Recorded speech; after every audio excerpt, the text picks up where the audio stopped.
Just outside of Eagle Pass, Texas, Trump flags flew alongside Christian flags as a throng of people converged on a Texas ranch to denounce President Biden and denounce the people who crossed over the Rio Grande into Texas. Many of those who arrived on Friday for the Take Our Border Back rally said that they were convening as Christians who stand against lawlessness and were doing so peacefully. The musical performers, vendors, political signs, and colorful clothing on the rally grounds contrasted with the razor wire, camouflage, and weaponry stationed at the border. The convoy was first billed to have 700,000 trucks that would head from Virginia to the border, but that didn't exactly happen because along the way, Texas driving passengers, recreational vehicles, towing campers, trucks arrived at the border with about, they claim, 200 vehicles. NBC News did an investigation of this and they counted about 100. So take that for what it's worth. But one of my favorite attendees at this rally was a woman named Misty, who was interviewed by MSNBC, and she was quoted as saying, "This is pretty surreal. We actually made it to Eagle Pass, and we went and saw Shelby Park. I was able to see some people actually trying to cross and stopped at the wire there. It's very eye-opening." Then they asked her what she saw and what way was it eye-opening, if it was better or worse than she expected. And she said, "It's not what I expected, but then again, I don't know what I expected. I can tell you it's not as bad as I thought. So that's what I meant by eye-opening."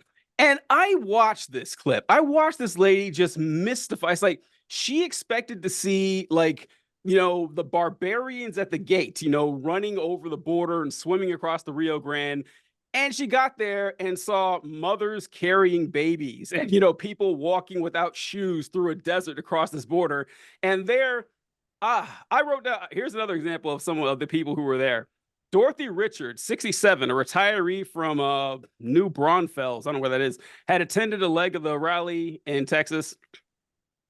She carried a Texas flag that she swapped out for a Texas Governor Greg Abbott sign, and then she wore a shirt that said Biden had his chance. And so it's just, these are the people that we're talking about here, like this clown show coming and saying we are here to represent God and the great state of Texas against people who want to come here to pick strawberries. And you watch it and it's funny, but it's also really depressing that people are taking time. A lot of them are retirees, like taking time that they could be spending with their family, working with their community, doing just anything to make the world a better place or to give themselves happiness. And they travel halfway around the globe or halfway around the world, the country, Jesus, teacher, half around the country just to whine and heckle people who are trying to make a better life for themselves. And they got Ted Nugent there, performing a concert for them. And it's like a comedy watching it. It's a brutally funny. What do you say about Lynn when you looked at this? Well, first of all, it's rooted in hatred. You have to demonize a person like that's what Trump was doing the entire time, Yes. right? He's demonizing a particular group of people, telling you, our border is huge. The actual the southern border is huge. Okay, I mean it's forever. It seems like our country's huge, and it's like for you to demonize the people that are coming over when over 50 to 60% are just of our immigration is overstayed visas is just ridiculous. You Of course you're going to go down to the border and why would you think you're going to just see any old kind of person? Of course these are people that are seeking refuge, they're seeking asylum. They're not coming here with weapons trying to take your homes and rape your children. This is the type of rhetoric that they put out there, and it's just a very silly way to categorize our immigration issue in this country. And at the end of the day, like you said, Republicans, they could have done something. You have a Biden hat that says Biden had his chance. So did Trump. But they instead of doing something about the border, they passed tax cuts instead. Okay, and that's really what they're all about anyway. And that's why these people have such a hard time. What good does it do to have a performance at something when you're going down to the border so that you can defend your country in some way, shape, or form under the guise of Christianity? And then we're gonna have a performance. We're gonna go to a concert. Like, I just feel like there's just no rhyme or reason as to like how these people really look at um what's going on in our country. And it's because they get their news from a particular lens. You have the individuals, especially in Texas, just feeding them nonsense about the realities, of our country, and not understanding that a lot of the depravity that they're having within their little towns or whatever, and whatever they feel like immigrants are doing to them, it's not the immigrants that are doing it to you. It's your own party. It is your own government that is doing these things to you. And as long as we just stay divided in that way and use Christianity to say, to try to divide, the country, we're never really going to get to the point of resolve when it comes to immigration or many other policies, within this country. If I was a Christian, I'd be pissed if they were using my Pissed. religion to say we're keeping people out. I mean, did they read the New Testament? Did they understand what Jesus was all about? I mean, it's such a Jesus, bizarre... classically anti-immigrant. Yeah. Right. Like, to me, it's such an absurdity to kind of wrap yourself in this, religious fervor, and then to say no to the other, which is antithetical to the beliefs of Christianity, if you want to look at it from a biblical perspective, right? And then I was like, really, before we recorded this, I was just really fired up about this topic. And I was like, I want to just come ready to discuss myths and have my facts, because I just like that. So I went onto this one website, carnegie.org, and I'm not going to read you all of them, I promise, but I just wanted to read one or two. And one of the myths around immigration was immigrants are a major source of crime. And they say, according to this website, immigrants, including undocumented workers, are less likely to be incarcerated in prisons, convicted of crimes, arrested than native-born Americans. And the other one that and the other one I wanted to share was just this. Yeah, exactly. And the other one was, it's the myth being it's easy to immigrate here legally. Because this is the big one, right? Just come here legally. Why don't undocumented workers just get in line? And the fact is, according to the website and many other spaces that I've read this, and people I've talked to who have immigrated here, it's actually very difficult to get here legally. And immigration law, and this I didn't know, is second only to income tax code in legal complexity. So to me, it's just like when you actually start to peel back the layers of this propaganda, right? And the lens, like Lynn put it, that people want to talk about these issues, and you recognize everybody just wants a chance at a better life. They want a chance for their children to have a better life. And you think you're going to go to the border and see this Mad Max experience, and instead it's not so much. I think it really deflates the balloon of these people and makes them realize that maybe faux news, as I like to call it, and other far-right wing sort of news publications, maybe they're just outright lying to you, and you have to then ask yourself, well, why would they want to do that? And I think that's the hard pill to swallow, because people don't want to feel as though they've been made a fool. And so oftentimes, as we've seen over and over again, they double down on this. And that's what breaks my heart, because people can wake up. It's okay. If I could just say to people, like, it's okay to change your mind. It's okay to be presented with new information, or say, oh, maybe I wasn't looking at that in the most humane or logical way. And I don't understand where this digging in our heels has come to be the new norm, instead of looking at new information and adjusting our philosophies and our ideas. It's just bizarre to me.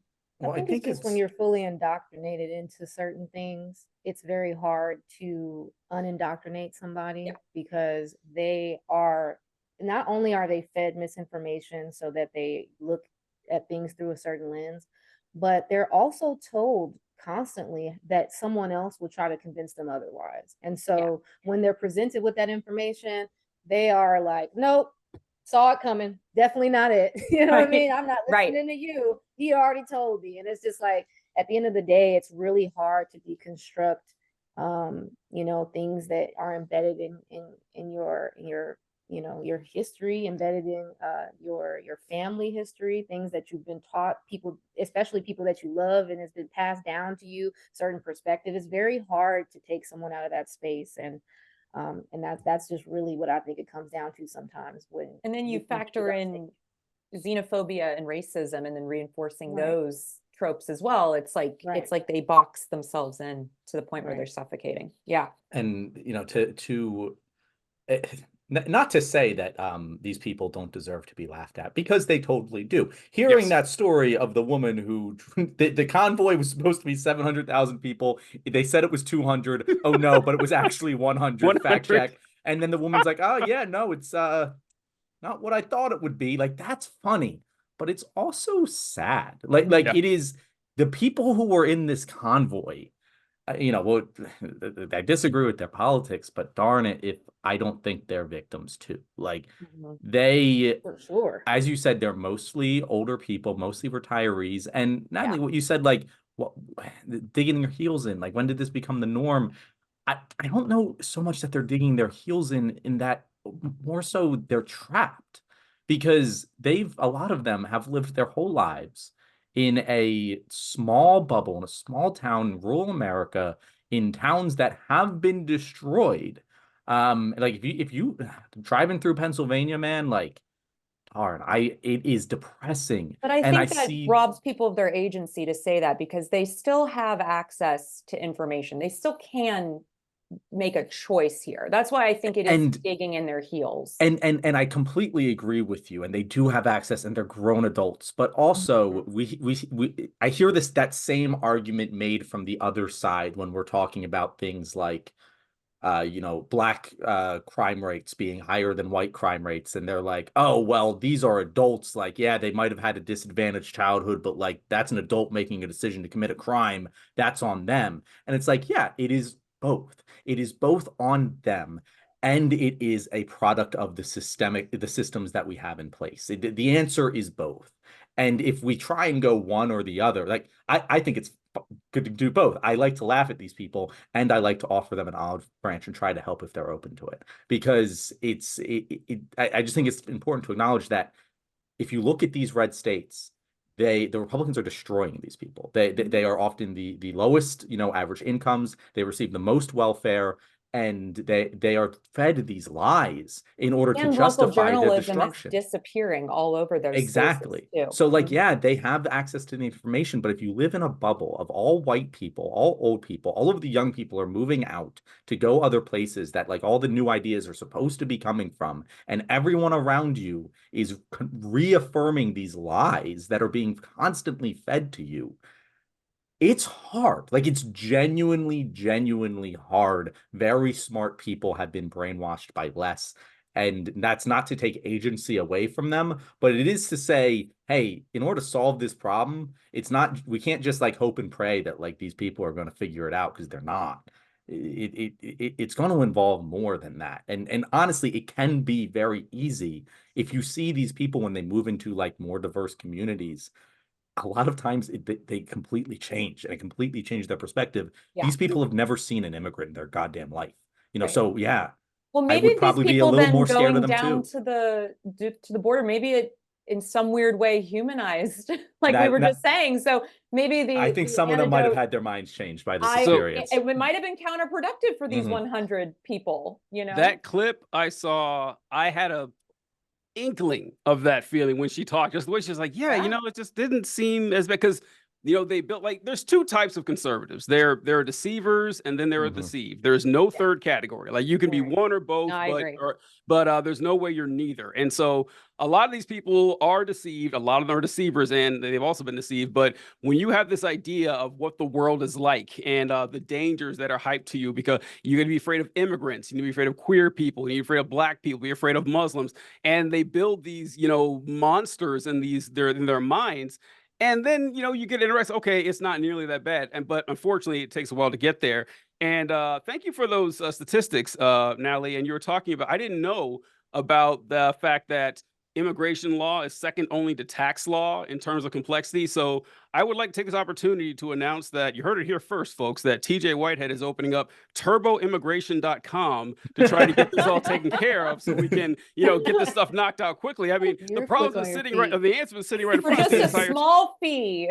yeah, for $15.95, I will Uh-huh. get you your citizenship. Mhm. TJ, I don't know why That's this what isn't they a were trying thing. to say. Business. That's what they were trying to say. The immigration app is doing essentially. You can log Yeah. on and just Yeah. get Let's right in. Yeah. Expedite. And they were talking about immigration and a lot John and I were talking about this last night in the live show we did. Guys, check it out on Wednesdays at 6 p.m. here on the left wing. But we were talking about how conservatives are very fond of saying that, we don't mind immigration. We just don't like illegal immigration, which is also not true, because whenever someone presents a plan to, okay, let's make immigration easier, no, fuck that. It's okay, so it's not really, and that's not what it's about. You don't actually want the procedure. You actually don't like immigration. And Well, when they you don't guys like mentioned immigration from certain countries. certain places, yeah, certain places, yeah, that's true. That's very, the very Peter Let's true. be Griffin clear. Back to Yeah, it's, It's not like all the at the Peter Griffin border. meme with the Right. colors and Yeah. everything. Yeah. And also, John, you and Natalie were talking about, whether or not we can blame these folks because they have access to information. And once again, referencing another meme, we all learned access to information was not the problem. Like, we've got access to a ton of information. A lot of these people are still, on the same thing, because their problem is not necessarily with trying to figure out what is real and what's not. Their problem is their first principles, their first principles are irrational. They don't like immigrants. They are racist. And so whenever you bring in like, oh, this isn't actually that bad, it doesn't really change anything, because they're just using it as a proxy for, expressing their actual beliefs. It's why Trump was so successful, because in the past, you would have, the Bushes or the Gingriches or the Robes. They would get up there and they'd say, we need to protect American jobs. But then Trump comes along and says, Mexicans are rapists. That's what they're actually thinking. And Trump just, skips the euphemism and goes right to it. So, yeah, that's why this shit doesn't work, because, their principles are irrational. Although technically all human thoughts are irrational, or beliefs are irrational. We can go to that philosophy at a different time. But I think too, for when you look back at Trump's slogan, "Make America Great Again," I think the reason it was so effective was exactly for that. It meant nothing. What the hell does that even mean? So it could mean anything. And so any form of bigotry or hatred you have, you can kind of fit it right in there real nicely to that, because I remember a time before X group of people were here, or in my mind, these people didn't do these things then. And there's this faux nostalgic collective memory of something that didn't exist, because he's created a fantasy world and they're choosing to live there, even when there's all of this evidence to the contrary, which, we can debate the point on and on, but it's fun to talk about. All right, guys, if you made it to this point in the video and you are a regular viewer of The Left Wing, you know what I'm going to say right now. Thank you very much. It helps us so much in the algorithm. And if you want to help us even more, hit that like button, hit that subscribe button if you haven't already, and definitely check out our amazing guests we had on this week. I'll let them introduce themselves and tell you where to find them. Lynn, you go first. I'm Politic and Lynn. You can find me on Instagram at Politic and Lynn, or you can find me on my new TikTok page at Politic and Lynn News. Hey, everybody, I'm Natalie Bencivenga, and you can find me on Instagram, TikTok, LinkedIn, Facebook, all of the places at Natalie Bencivenga, and you can check out my website, nataliebencivenga.com. Thank you, guys. Folks, we appreciate you coming in and taking a break from, the man-made horrors beyond your comprehension you meet in your everyday life, and, just chilling out and getting some news from us. But be sure to check out our guests and follow us, like, share, and subscribe. We appreciate all their help.